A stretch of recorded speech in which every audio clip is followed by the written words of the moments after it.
Hello बच्चों, कैसे हो? अभी हमने बहुत सारे एरर से रिलेटेड एग्जांपल्स कर रखे हैं। जैसे हमने एग्जांपल लास्ट टाइम ऐसे 2.10 एंड 2.11, ऑल्सो 2.9, 2.10, 2.11 तक हमने एरर्स के कॉम्बिनेशन से रिलेटेड एग्जांपल्स कर रखे हैं। अब इसी से related one more most example is a number 12. We can say 2.12. Then just read it out question carefully. Which things are given? If I am saying in shortly, then equation for the time period is given. P is equal to 2 pi under root L upon G. This is the equation for the time period of simple pendulum. And here given ki accuracy of 1 millimeter and the length is 20 centimeter. Just always remember that whatever the length given,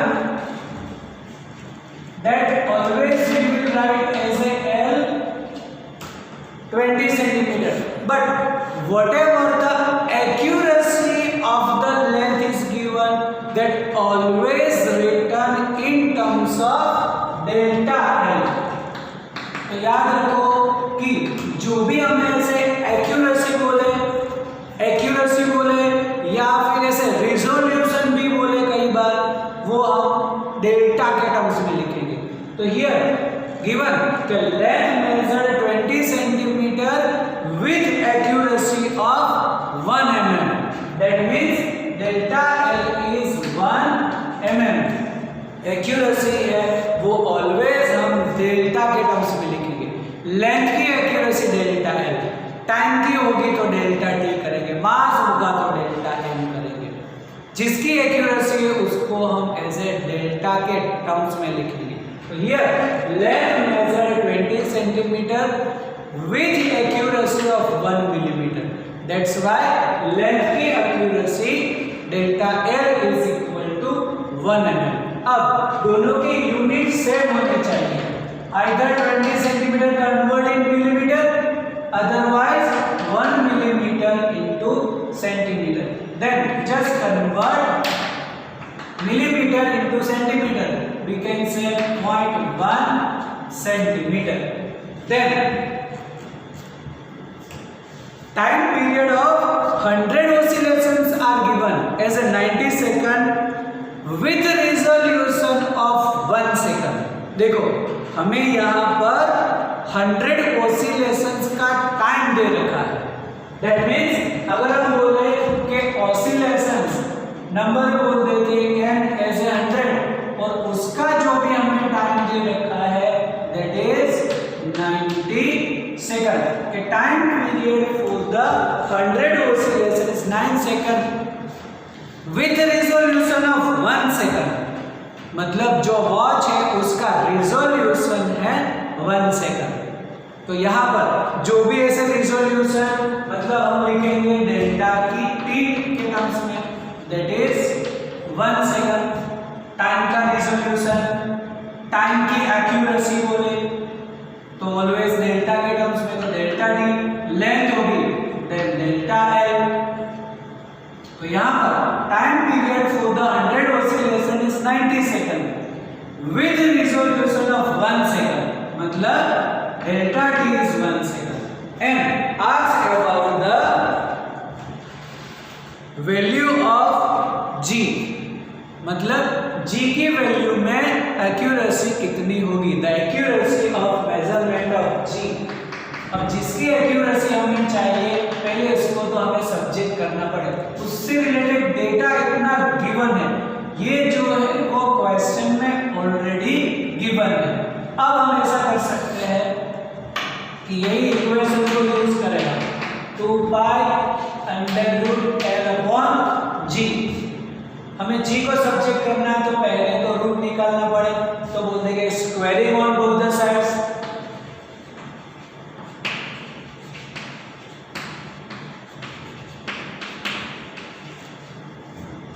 therefore t square 4 pi square l upon g।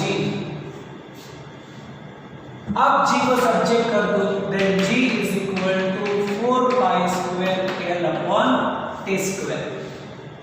अब यहाँ पर हमें g की accuracy चाहिए तो बोलेंगे delta g upon g। तब जो 4 है, पाई है, पाई स्क्वायर है, ये सब कांस्टेंट वैल्यूज है।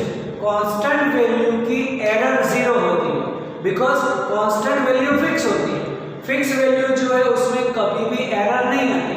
4 मतलब 4, तो 4 में अंदर जो भी वैल्यू में कभी चेंज नहीं आएगा। पाई की वैल्यू 3.14, उसका स्क्वायर करोगे तो भी वैल्यू फिक्स, तो इसकी जो एरर है वो ऑलवेज जीरो होती है। तो 0 प्लस लिखना कंपलसरी नहीं है, क्योंकि वो वैल्यू तो फिर जो है वही रहने वाली है। Then for l we know that delta l upon l plus, अगर मल्टीप्लिकेशन है कि डिवीजन है, हम ऑलवेज एरर को हम प्लस ही करते हैं। t स्क्वायर का होगा 2 डेल्टा t अपॉन t से एज इक्वेशन नंबर 1। अब यहाँ पर देखोगे तो डेल्टा l है हमारे पास, l भी है, ये है टाइम पीरियड का capital T delta t upon t, और हमें तो ऐसे ड्यूरेशन ऑफ टाइम दे रखा है that is small. Capital T जो है वो 1 ऑसिलेशंस का टाइम हुआ। कैपिटल T मतलब periodic time, that is the time required to complete 1 oscillation या फिर 1 रिवॉल्यूशन। तो यहाँ पर है वो capital T delta t upon t, और हमें जो भी टाइम मेजरमेंट दे रखा है वो तो हम डिनोट करते हैं स्मॉल t से। तो फिर इन दोनों के बीच का हमें रिलेशन करना पड़े। इसी के लिए हमें दे रखा है कि नंबर ऑफ ऑसिलेशंस 100, उसका टाइम ड्यूरेशन है 90 सेकंड। तो हमें पता है कि जो t है, ये t is time for 1 oscillation. तो एक ऑसिलेशन का टाइम है। अब एक ऑसिलेशन का टाइम, इसको हम n से मल्टीप्लाई करें, मतलब 100 से मल्टीप्लाई करें, तो वो मिल जाएगा हमें टोटल टाइम। समझ में आया कि टोटल टाइम मतलब हमें कैसे मिले? तो एक ऑसिलेशन का टाइम जो भी है दैट इज t, और हमें 100 ऑसिलेशंस का टाइम दे रखा है 90 सेकंड। तो टोटल टाइम क्या होगा? Number of oscillations into time for the 1 oscillation. एक ऑसिलेशन का टाइम इनटू 100 मतलब नंबर ऑफ ऑसिलेशन से मल्टीप्लाई करें, वो हमें मिलेगा total time. Then t is equal to nt। अब यहाँ पर इसी की एरर ले लेना है कि डेल्टा t अपॉन t, ये तो नंबर है, 100 लिखो ना लिखो डजंट मैटर, ये तो नंबर है 100 जिसकी एरर 0 होगी, मतलब it is delta t upon t। In place of delta t upon t we can write small delta t upon t। Therefore from equation 1 what we can say, delta g upon g is equal to delta l upon l plus 2 delta t upon t। तो delta l की value 0.1 divided by l मतलब 20 plus 2 delta t resolution 1, और t हमें दे रखा है 90 second.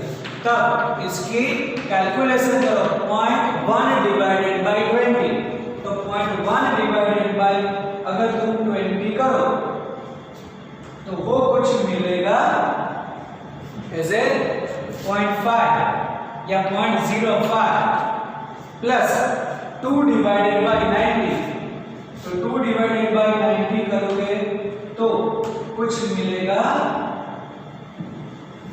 0.022। इसका मतलब इसका जो भी एडिशन होगा वो कुछ मिलेगा तुम्हें 0.027, that is delta g upon g। अब अगर परसेंटेज करना है then multiply with 100 on both the sides, therefore 0.0 200, that is 2.7%, near about 3%. Therefore, the percentage error in measurement of G is 3%. जो भी हमें पूछा है लास्ट में कि जो भी ऐसे एक्यूरेसी ऑफ G है that is percentage error, तो percentage error is 3%. One more time कि जो भी हमें टी दे रखा है पहले, जिसकी हमें एरर करनी है, एक्यूरेसी करनी है, उसको सब्जेक्ट कर दो। तो जो भी नेसेसरी कैलकुलेशन यहाँ पर स्क्वायर करके फिर जो भी रूल्स है वो अप्लाई करो। कांस्टेंट का एरर 0 होता है तो delta L upon L plus 2 delta T upon T.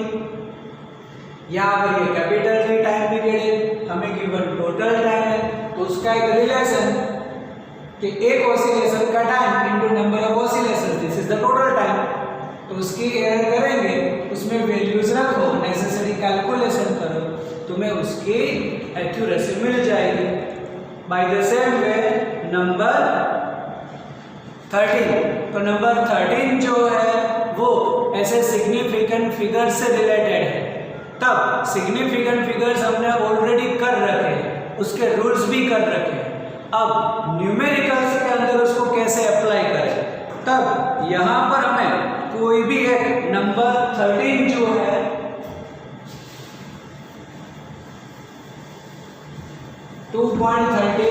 उसमें हमें कोई भी एक ऐसा क्यूब की एक साइड की लेंथ हमें दे रखी है।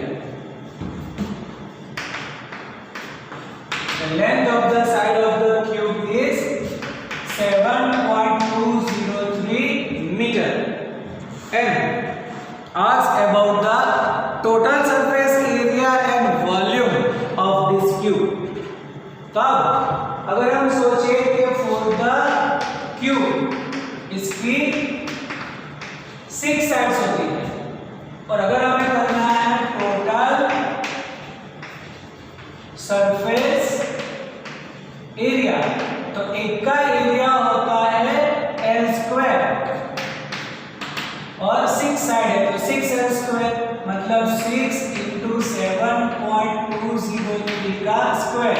इसका स्क्वायर करो और 6 से मल्टीप्लाई करो। जैसे ही 6 से मल्टीप्लाई करोगे आंसर कुछ मिलेगा 311.299254 something as a metre square में मिलेगा। अब ये आंसर हमें लिखना है इन टर्म्स ऑफ सिग्निफिकेंट, क्योंकि वैसे टोटल सरफेस एरिया तो इजी है निकालना, लेकिन यहाँ पर करना है इन टर्म्स ऑफ सिग्निफिकेंट। तो सिग्निफिकेंट फिगर्स हमारे यहाँ पर 1, 2, 3 एंड 4 जो लेंथ है उसके 4 सिग्निफिकेंट है, तो ये जो है हमें 4 सिग्निफिकेंट के टर्म्स में लिखना पड़े। तो यहाँ पर जो 311.299 है इसके लिए हमारे 4 सिग्निफिकेंट ये हुए 311.29। अब यहाँ पर नेक्स्ट डिजिट 9 है, ग्रेटर देन 5 है, तो एक ऐड कर देंगे। This is 311.3 metre square. This is the total surface area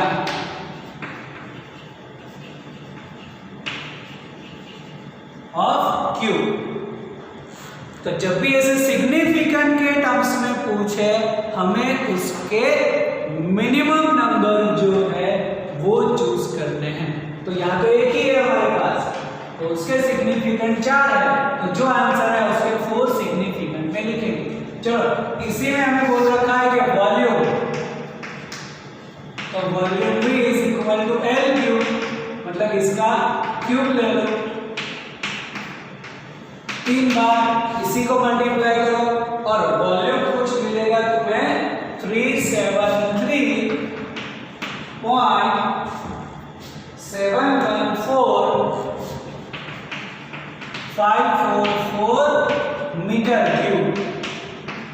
अब ये वॉल्यूम भी हमें 4 सिग्निफिकेंट में ही लिखना है, तो 1, 2, 3 and 4। Next digit is 1 less than 5, then 373.7 metre cube, जिसको हम राउंड ऑफ करेंगे इन टर्म्स ऑफ सिग्निफिकेंट। चलो ऐसे ही नंबर 14 2.14 उसमें भी कुछ ऐसा ही है।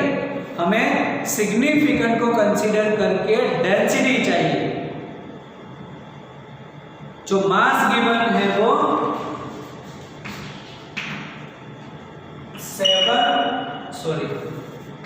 5.74 ग्राम एंड जो वॉल्यूम है दैट इज 1.2 सेंटीमीटर क्यूब। तो यहाँ पर ये जो है वो हमारे सीजीएस सिस्टम में ही है, मतलब ग्राम में सेंटीमीटर में है, तो दोनों को किसी को भी ऐसे कन्वर्ट करने की रिक्वायरमेंट नहीं है। 1 किलोग्राम होता दूसरा सेंटीमीटर होता तो कन्वर्ट करते, ये ग्राम है ये मीटर होगा तो कन्वर्ट करते। ये ग्राम और सेंटीमीटर मतलब हमारी CGS system, centimetre gram and second system पूरा एक ही यूनिट में है, कन्वर्ट करने की रिक्वायरमेंट नहीं है। अब हमें चाहिए उसकी डेंसिटी, तो डेंसिटी की इक्वेशन हमें मालूम होनी चाहिए कि density symbolise as rho is equal to mass upon volume. Then just take the ratio, mass मतलब 5.74 डिवाइडेड बाय 1.2। अब यहां पर देखोगे तो मास के सिग्निफिकेंट 3, वॉल्यूम के 2, मिनिमम सिग्निफिकेंट 2 है। तो यहाँ पर जो भी आंसर लाएंगे वो हमें 2 सिग्निफिकेंट में लिखना है। तो इसकी कैलकुलेशन करो, 5.74 divided by 1.2, then you will get answer 4.8733, जिसको हमें लिखना है 2 सिग्निफिकेंट में। तो 2 सिग्निफिकेंट में लिखेंगे तो 4.8, द नेक्स्ट डिजिट इज 7। अब अगर नेक्स्ट डिजिट 7 है तो यहां पर हमें एक ऐड करना पड़ेगा, इट इज 4.9 ग्राम पर centimetre cube. This is the density in terms of significant figures. इसको जब हमें इसको राउंड ऑफ करना है तो इसके 3 है, इसके 2 है, मिनिमम में ही करना पड़ेगा। तो लास्ट में जो आंसर है वो 2 सिग्निफिकेंट में हम लिखेंगे, दिस इज 4.9। तो सिग्निफिकेंस से रिलेटेड ये जो 2 एग्जांपल हमने किए उसी से यही करना है।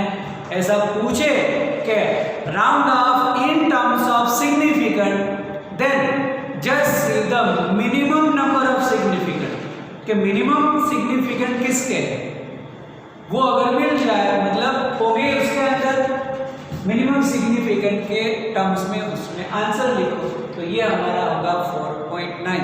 जो टेक्स्ट बुक में दे रखा है वो रॉन्ग है, टेक्स्ट बुक में 4.8 ही दिया है। It is not 4.8, it is 4.9, क्योंकि ये जो आंसर है, ये जो डिजिट है वो 5 से ग्रेटर है।